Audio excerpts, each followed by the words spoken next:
I watched you fall in love with a bluebird. When the weight of whatever you shouldered left you feeling like a cracked sidewalk. When the contents of your head looked like a dirt patch with no Flora. I watched you sink your hope in its wings. I watched you open your beak and tweet out a plea that someone would make sense of your puzzle pieces. Do you know that feeling when you love someone who hates themselves? Like trying to paint a picture in the rain, watching whatever you have to give dilute in the depreciation. Your affection can't kill depression. But you had to try. To me, being absolutely powerless was not enough to stop me trying, so I tried. I fashioned cannonballs out of phone calls, fired at any walls that seemed to cage your smile. On the more difficult days you danced between dejection and distress, I'd watch you waltz between the lines of every conversation you had that day, and you'd overthink entities into the world around you. Demons that would pull at your eyelids as you tried to rest, clawing abysses that sat in your stomach. You thought if you consumed nothing, you could starve them before yourself.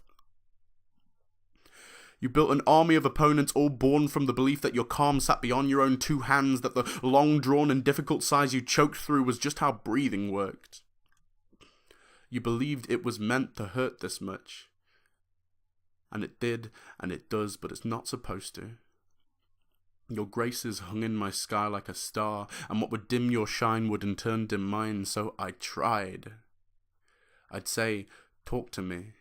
A quiet plea, hoping you'd articulate the things I hadn't seen, but you existed behind a phone screen. You were swept away by the bluebirds. You slept in its nest, hoping it would always return your quick fix. You were one with the roost, and your song was only audible through an application. I lost a piece of you to Twitter. You slept in my bed. We'd skip between oxytocin dreams of lustful energy or blissful lethargy, and if our slumber was harmed, we'd make enemies of snooze alarms. I knew the frequency of your fingertips. I was in tune with the cacophony of your headspace. I curated the museum that your beauty sat in. But you didn't care. The bars between us looked more like hashtags every day. I slowly became just another follower in 140 characters or less. My concern was the only thing you didn't think was worth retweeting.